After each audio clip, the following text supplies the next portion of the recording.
نکاح کو مشکل سے مشکل بنا دیا گیا، جبکہ اس کے برعکس زنا جو ہے یا حرام کام یا غلط طریقے جو ہیں ان کو انکریج کیا گیا ہر طرح سے، جبکہ یہ اسلام کی روح کے بالکل خلاف ہے.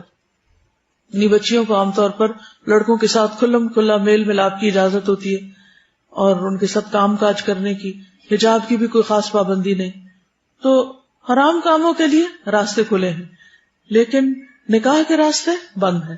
یعنی ایک بچی اگر گھر سے جاتی ہے تو ماں باپ عام طور پہ فکر نہیں کرتے کہ کہاں جا رہی ہے، کس کے ساتھ جا رہی ہے، اور اگر اس کی کسی کے ساتھ دوستی ہو جاتی ہے اور وہ لڑکا پروپوز کر دے تو پھر سارے گھر کی شامت آ جاتی ہے اور مارنے مرنے پہ تل جاتے ہیں اور پھر لڑکی کو بلیم کرنے لگتے ہیں اور اس کو برا بھلا کہنے لگتے ہیں.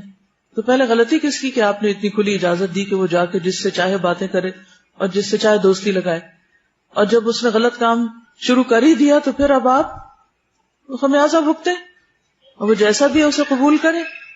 لیکن حرام میں پڑنے سے تو اولاد کو بچائیں، کیونکہ اولاد جب شادی کی عمر کو پہنچ جاتی ہے اور والدین کے پاس کوئی رشتہ آتا ہے جس کے اندر کوئی خاص ایسا عیب نہیں دینی اعتبار سے اخلاقی اعتبار سے، اور وہ اس کا نکاح نہیں کرتے، تو بچے اگر غلط کام میں ملوث ہو جاتے ہیں تو ماں باپ ذمہ دار ہوں گے. اس کا یہ مطلب نہیں کہ بچوں کو کھلی چھوٹ مل گئی کہ وہ جو جی چاہیں کریں، کیونکہ ہم پہ گناہ نہیں آئے گا، ماں باپ پہ آئے گا، ان پہ بھی آئے گا اور ماں باپ پر بھی آئے گا، کیونکہ حرام تو حرام ہے. ایسی تعویلوں سے حرام کو حلال نہیں کیا جا سکتا. لیکن دیکھنا یہ چاہیے کہ ہم اپنی سوسائٹی اور کلچر کے ان طور طریقوں کو کس طرح درست کریں.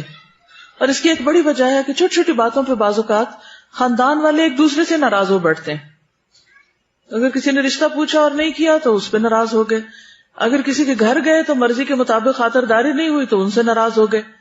تو آپ دیکھیے کہ جب رشتہ داریاں ہی کاٹ لی جائیں تو پھر کون آپ کی کیئر کرے گا؟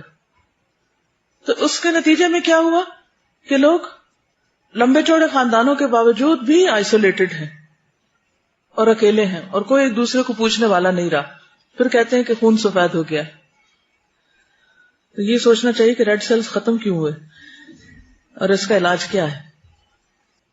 ہمارے ہاں تو اب یہ بھی ختم ہو گیا ہے کہ کسی خاندان میں کوئی کنواری نوجوان لڑکی ہے تو اس کی بھی کوئی فکر کرے.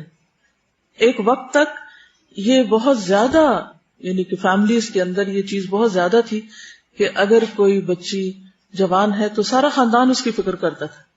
یعنی والدین تو کرتے ہی تھے، پھوپھی، خالہ اور دور پار کے بھی رشتہ دار، ہر ایک کو فکر ہوتی تھی. لیکن اب تو بعض کیسز میں یہ دیکھا گیا کہ ماں باپ کو بھی فکر نہیں رہی، جو کہ ایک بہت ہی تکلیف دہ بات ہے. کیونکہ بعض بچیاں اس بات کی شکایت بھی کرتی ہیں کہ ان کے پیرنٹس ان کے شادی کی فکر نہیں کرتے، یا کرتے بھی ہوں گے تو ان پہ ظاہر نہیں کرتے، یا پھر رشتے آتے ہیں تو قبول نہیں کرتے، کیا سوچ کر کہ یہ ان کے معیار کے مطابق نہیں. کیونکہ معیار ہم نے بہت ہی اونچے رکھ لیے، کیونکہ محبت دنیا کی بسی دل میں، چھوٹی موٹی بھی کسی انسان کے اندر کمی بیشی ہو تو پھر وہ قابل قبول نہیں رہتا. ایکچولی ہوتا یہ کہ ہمارا بیہیویئر کیا ہے اور ہم ان چیزوں کو کس انداز سے پیش کر رہے ہیں.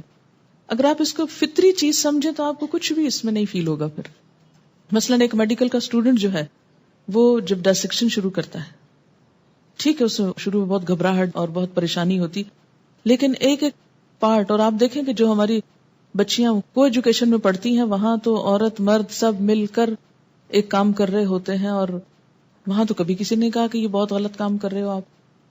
اور میں سمجھتی ہوں کہ ایسی چیزیں مردوں اور عورتوں کو مل کے نہیں کرنی چاہیے، لیکن اگر دین کے لیے یہی بات کرنی پڑ جائے تو ہم کہتے ہیں ہائے ہمارے دین میں ایسی بے حیائی کی باتیں. یعنی میڈیکل کی بکس میں سب لکھا ہوا ہے اور سب جائز ہے اور وہ بھی انسان پڑھتے ہیں، لیکن دین کی کسی کتاب میں ایسی کوئی بات لکھی ہوئی ہے تو یہ بالکل درست نہیں. اور یہ کیسا دین ہے؟ یہ ہمارا ایک بہت نیگیٹو ایٹیچیوڈ ہے معاشرے کے اندر دین کے معاملات میں، جو کہ درست نہیں، اور اس کی وجہ سے کئی بیماریاں پھر پیدا ہوتی، عبادت میں خلل ہوتا ہے. ماں ہونے کی حیثیت سے نہ صرف یہ کہ بیٹی، بلکہ اگر بیٹوں کو بھی کوئی اور بتانے والا نہیں تو بہت آرام کے ساتھ آپ ان کو نارمل وے میں بتا سکتے ہیں، کوئی حرج نہیں. ایک بچی کی ریسنٹلی شادی ہوئی، اس نے ایک میل مجھ کو کی، وہ اس قدر بیچاری پریشان، چھوٹی سی عمر کی بچی تھی، شادی ہوگی، اس کو شاید پہلے سے کسی نے کچھ نہیں بتایا، نہ ماں بتاتی نہ کوئی اور، جو ضروری چیز ہے وہ کوئی نہیں بتاتا، اور فضول میں بہت کچھ پڑھ لیتے. تو اب وہ کچھ بہت ہی جینون جو اس کے شوہر کے رویے تھے ان پر وہ اس قدر خوف زدہ تھی اور پریشان کہ شاید میرے ساتھ کوئی بہت ہی گناہ کا کام ہو رہا ہے یا اس طرح. تو ایسا کیوں ہے؟ اس لیے کہ یا تو اس کو اتنا چھپایا گیا اور بتایا ہی نہیں گیا. ان رویوں میں بہت نارمل اور بہت فطری انداز میں، نیچرل انداز میں آپ کو بہیو کرنے کی ضرورت ہے. کہ اگر آپ اپنے بچوں کو کوئی چیز بول کے نہیں ایکسپلین کر سکتے کہ جھجک آتی ہے اور بڑے ہو گئے ہیں یا کچھ، تو لکھ کر دیجئے. ایک لڑکی کی ماں نہ تھی، چچی اور کچھ آنٹیز رہتی تھی. جب اس بیچاری کو پیریڈز ہوئے تو اس نے بھائیوں کو بتایا، کیونکہ بھائیوں سے چھوٹی تھی. وہ بھائی پریشان ہو گئے، ڈاکٹر کے پاس لے جانے لگے. تو لڑکی کے والد جب گھر آئے تو انہوں نے چچی سے کہا اور اس طرح. تو وہ انہیں بعض اوقات ایسی چیزیں پھر بہت امبیرسمنٹ کا سبب بن جاتی ہیں نا، کہ جب بچوں کو آپ ماں نہیں بتا رہی جو ان کی سب سے بڑھ کے خیر خواہ ہے، تو پھر وہ کیا کرتی ہیں، سہیلیوں سے پوچھتی ہیں، اوروں سے پوچھتی ہیں، ادھر ادھر سے کوئی ان پہ ہنستا ہے، کوئی مذاق اڑاتا، اور یہ ساری زندگی چیزیں خوف کی چیزیں بن کے رہ جاتی ہیں. تو اس سے بہتر ہے کہ وہ اوروں سے جا کے پوچھیں، کیوں نہ آپ ان کو بتائیں خود. ہمارے ہاں عموماً یہ ہوتا ہے اسکولوں میں جیسے سیکس ایجوکیشن ہوتی ہے، اور بعض اوقات اتنے بھونڈے طریقے سے ہوتی ہے کہ وہ اس کے فائدے کی بجائے کئی نقصان ہوتے ہیں. تو اٹ ڈیپینڈس کہ آپ ایک مسئلے کو، ایک پرابلم کو یا ایک چیز کو کس طرح ایکسپلین کرتے ہیں. ٹھیک ہے نا؟ تو خود اپنے اندر پہلے کانفیڈینس پیدا کریں کہ آپ کی نیت کیا ہے ایک بات کرنے کی، کیوں سکھانا چاہتے، کیوں سمجھانا چاہتے ہیں. یہ نہیں کہ آپ خود ساتھ ہنسنا شروع کر دیں اور شرمانا شروع کر دیں اور سب کو ہنسانا شروع کر دیں. یہ ہنسنے کی باتیں نہیں. مجھے سمجھ میں نہیں آتی ان باتوں میں سے ہنسنے کی کون سی بات ہے.